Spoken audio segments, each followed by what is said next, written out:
केंद्र सरकारनं कांद्यावरील 20% निर्यात शुल्क रद्द करण्याचा निर्णय घेतलाय। 1 एप्रिलपासून कांद्यावर कोणतंही निर्यात शुल्क आकारलं जाणार नाही। केंद्र सरकारच्या या निर्णयामुळे शेतकऱ्यांना मोठा दिलासा मिळालाय। केंद्र सरकारच्या निर्णयाचं मुख्यमंत्र्यांनी स्वागत करत पंतप्रधान मोदी आणि गृहमंत्री अमित शहांचे आभार मानले।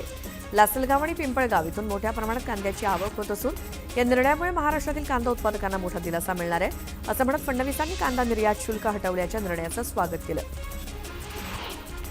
राज्यातील कांदा उत्पादकांना दिलासा देणारा निर्णय असल्याचं म्हणत उपमुख्यमंत्री एकनाथ शिंदेंनी पंतप्रधान नरेंद्र मोदींचं सहकार मंत्री अमित शहा आणि कृषी मंत्री शिवराज सिंह चौहान यांचे आभार मानले। त्या कांद्याला चांगला भाव मिळेल असा विश्वास शिंदेंनी व्यक्त केला।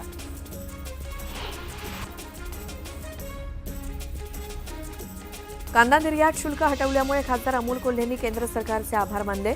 आम्ही संसदेत वारंवार मागणी केली, आता यापुढे केंद्र सरकारचं धोरण कांदा उत्पादक शेतकऱ्यांच्या बाजूने असेल, असं अमोल कोल्हे म्हणाले। केंद्र सरकारच्या निर्णयाचं खासदार निलेश लंकेंनी स्वागत केलं। कांद्यावरील निर्यात शुल्क हटवण्याच्या मागणीसाठी अनेक वेळा आंदोलनं केली, उशिरा का होईना सरकारला जाग आली, अशी प्रतिक्रिया निलेश लंकेंनी दिली। कांद्यावरील निर्यात शुल्क हटवावं ही अनेक दिवसांची मागणी आज पूर्ण झाली। आता कांद्याची निर्यात वाढून शेतकऱ्यांच्या कांद्याला योग्य भाव मिळेल। हमी भाव मिळण्यासाठी कांदा निर्यातीला प्रोत्साहन द्यावं, असं आवाहन खासदार भास्कर भगरे यांनी केलं। नागपूर हिंसाचारानंतर लावण्यात आलेली संचारबंदी शिथिल करण्यात आली। 5 पावली, शांतीनगर, लकडगंज, सक्करदरा आणि इमामवाडा या ठिकाणची संचारबंदी पूर्णतः उठवण्यात आली आहे, तर कोतवाली, तहसील, गणेशपेठ या ठिकाणी 7 ते रात्री 10 वाजेपर्यंत शिथिल करण्याचा निर्णय घेण्यात आलाय।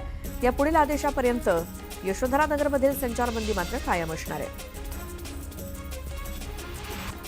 सामान्य जनता नव्हे तर राजकीय पुढारीच आपल्या स्वार्थासाठी जातीवाद करतात, हे कुठेतरी थांबलं पाहिजे। जातपात, अस्पृश्यता समूळ नष्ट झाली पाहिजे, असं म्हणत केंद्रीय मंत्री नितीन गडकरींनी राजकारण्यांचे कान टोचले। सिंधुदुर्गात कायदा सुव्यवस्था अबाधित राहावी यासाठी आज कुडाळ तालुक्यात पोलीस संचलन काल पार पडलं। 100 पोलीस कर्मचारी आणि 16 पोलीस अधिकारी संचलनात सहभागी झाले।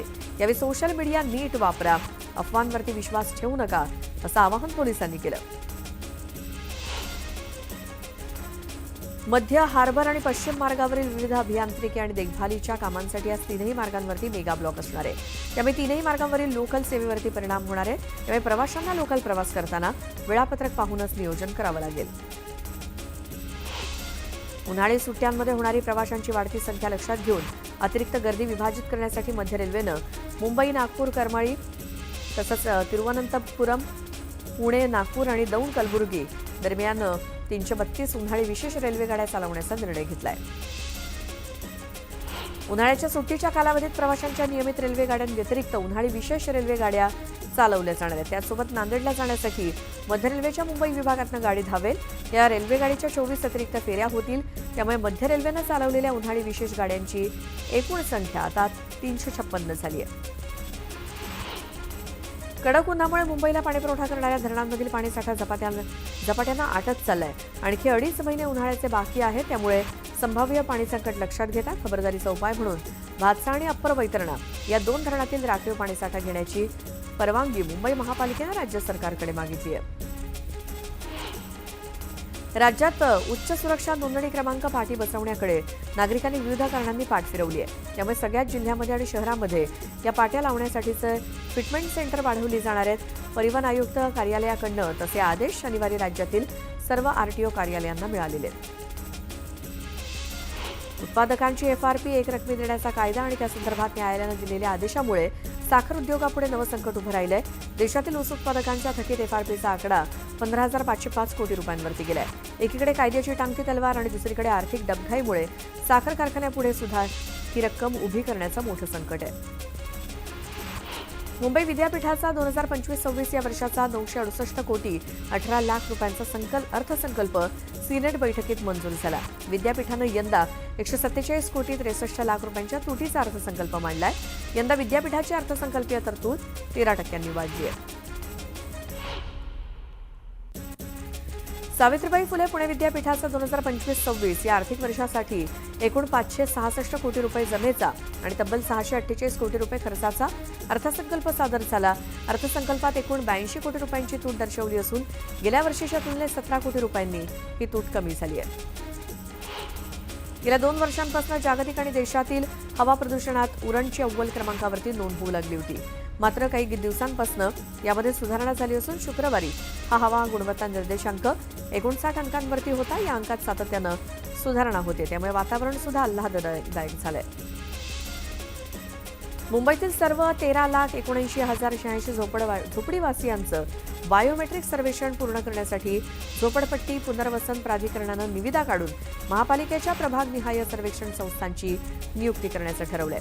आतापर्यंत 40% बायोमेट्रिक सर्वेक्षण पूर्ण झालं असून उर्वरित 60% पूर्ण करण्यासाठी एकाच वेळी अधिक संस्थांची नियुक्ती करण्याचा निर्णय प्राधिकरणानं घेतलाय. दादरच्या छत्रपती शिवाजी महाराज मैदानातील उडणाऱ्या मातीच्या प्रश्नावरती तोडगा काढण्यासाठी IITच्या अंतिम अहवालाआधी जी उत्तर विभागानं गवत लागवडीसाठी महापालिकेच्या पर्यावरण विभागाकडे निधीचा प्रस्ताव दिला होता.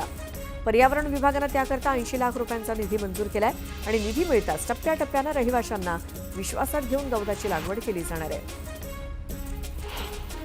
मुंबईत क्षयरोगाचे रुग्ण वाढत असून 2024 मध्ये एकूण 60,633 रुग्ण आढळले. त्यापैकी 53,638 रुग्ण मुंबईमध्ये वास्तव्यास होते. एकूण रुग्णांपैकी 38% हे फुफ्फुसात व्यतिरिक्त क्षयरोगाचे रुग्ण आहेत, तर 6% बालरुग्ण आणि 9% औषध प्रतिरोधक रुग्ण असल्याची माहिती पालिकेच्या आरोग्य विभागानं दिली आहे. राज्यात वाहन विक्रीसाठी आवश्यक असलेले व्यवसाय प्रमाणपत्र नसलेल्या वाहन वितरक आणि उत्पादकांवरती कारवाई करण्यास राज्य परिवहन विभागानं सुरुवात केली आहे. त्यानुसार मुंबईतील मुंबई सेंट्रल, वडाळा, अंधेरी, बोरिवली आणि पुणे या कार्यालयाच्या कार्यक्षेत्रात विशेष तपासणी मोहीम राबवण्यात आली होती. त्यानुसार व्यवसाय प्रमाणपत्र नसलेल्या 36 वाहन विक्रेत्यांवरती कारवाई करण्यात आली, तर 34 वाहनं जप्त केली आहेत.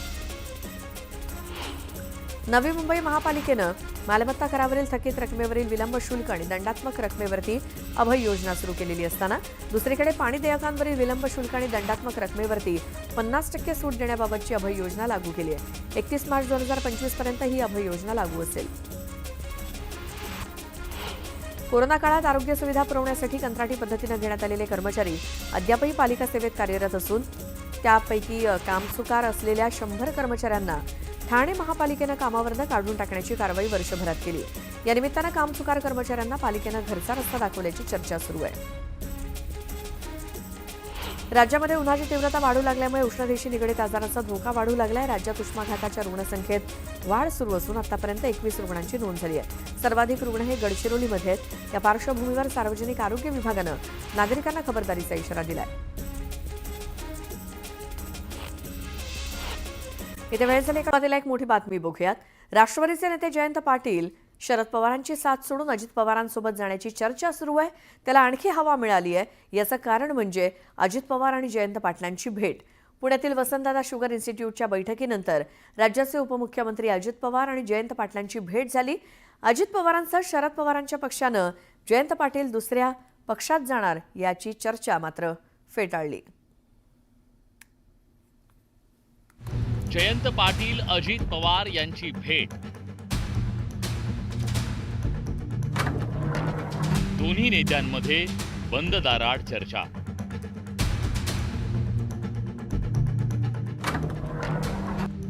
भेटीनंतर पुन्हा चर्चांना उधाण.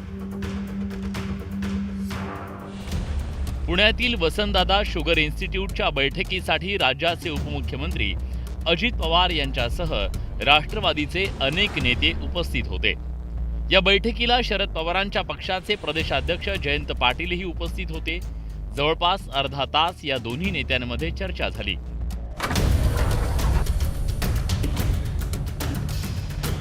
राष्ट्रवादीतल्या फुटीनंतर या दोन्ही पक्षाचे नेते अनेकदा सार्वजनिक कार्यक्रमाच्या निमित्तानं एकत्र आले. जयंत पाटील आणि अजित पवारांमधील या बंद दाराआड चर्चेमुळे जयंत पाटील अजित पवार यांच्या पक्षात जाणार असल्याची चर्चा सुरू झाली आहे. जयंत पाटील साहेब आमच्याकडे आल्यानंतर म्हणजे आलेले दिसले तर त्यात वेगळं काही वाटून घेऊ नका, कारण मागच्या काळामध्ये सुद्धा जयंत पाटील साहेबांनी अनेक वक्तव्य अशी केलेली आहेत की त्यांचं महाविकास आघाडीमध्ये मन रमेन असं झालेलं आहे. कारण तुतारी गटामध्ये मिळणारी वागणूक आणि त्यानंतर साहेबांनी मतदारसंघातल्या लोकांच्याशी विचार विनिमय करून घेतलेला निर्णय, भविष्यात जर राष्ट्रवादी काँग्रेस पक्षामध्ये ते येत असतील, अजितदादांसोबत काम करायला तयार असतील, तर निश्चितच एक राष्ट्रवादी काँग्रेस पक्षाचा कार्यकर्ता म्हणून सर्वात जास्त आनंद आम्हाला होईल. जयंत पाटील आणि अजित पवार यांच्या भेटीवर ठाकरेंच्या पक्षाचे नेते संजय राऊत यांनी नाराजी व्यक्त केली आहे, तर मवियातील घटक पक्ष असलेल्या काँग्रेसच्या नेत्यांनी मात्र काहीशी सावध भूमिका घेतली आहे. पण ह्यांचं बरं असतं, यांना एकत्र भेटण्यासाठी वसंतदादा शुगर इन्स्टिट्यूट असते, यांना एकत्र भेटण्यासाठी विद्या प्रतिष्ठान असतं, यांना सगळ्यांना एकत्र भेटण्यासाठी रयत शिक्षण संस्था असते. आमच्याकडे असं काही नाही. त्याच्यामुळे आमच्याकडे भेटीगाठी कोणाशी होत नाहीत. मला कळत नाही की विरोधकांनी आता आपल्या मतदारसंघातले कामं करूच नये आणि सत्ताधाऱ्यांना भेटूच नाही. काही गोष्टी बोलायच्या असतात, विकासाच्या सगळ्याच्या पुढे बोलू शकत नाही. केली असेल चर्चा, झाली असेल, आणि यावरून काहीतरी राळ उठवणं आणि पुन्हा विरोधकांना कमजोर करणं हे योग्य नाही असं माझं मत. VSIच्या बैठकीनिमित्तानं एकत्र आलो होतो, त्यात आर्टिफिशियल इंटेलिजन्स बाबत चर्चा होती असं सांगत जयंत पाटलांसोबत राजकीय चर्चेचं वृत्त अजित पवारांनी फेटाळलंय. तर शरद पवारांच्या पक्षानेही या भेटीतून वेगळा अर्थ काढू नये असं स्पष्ट केलंय. AIचा वापर आता कृषीचं उत्पादन वाढवण्याच्या करता आपल्याला करावंच लागणार आहे आणि म्हणून 500 कोटी रुपयाची तरतूद आपण त्याच्यामध्ये केलेली आहे. तर त्यांचं काय म्हणणं होतं ते जाणून घेण्याच्या करता प्रत्येकाच्या काही सूचना असतात. ज्यावेळेस एखादी कमिटी अभ्यास करते त्यावेळेस त्यांच्या काही सूचना असतात आणि त्या माहिती देण्याचा प्रयत्न म्हणजे ते करत होते. कारण 10ला मीटिंग होती, मध्ये थोडे 15-20 मिनिटं होते. आज वसंतदादा शुगर इन्स्टिट्यूट हे काय नवीन नाही, सगळेच भेटतात आणि सगळेच पक्षाचे सगळे भेटतात. त्याच्यात काय फक्त NCP आणि NCP नाही, त्याच्यात काँग्रेस पण आहे, BJP पण आहे, शिवसेनेचे कोण आहेत का नाही मला माहिती नाही, कोण पदाधिकारी किंवा सेक्रेटरी ते, पण ही अनेक वर्षाची चाललेली आहे.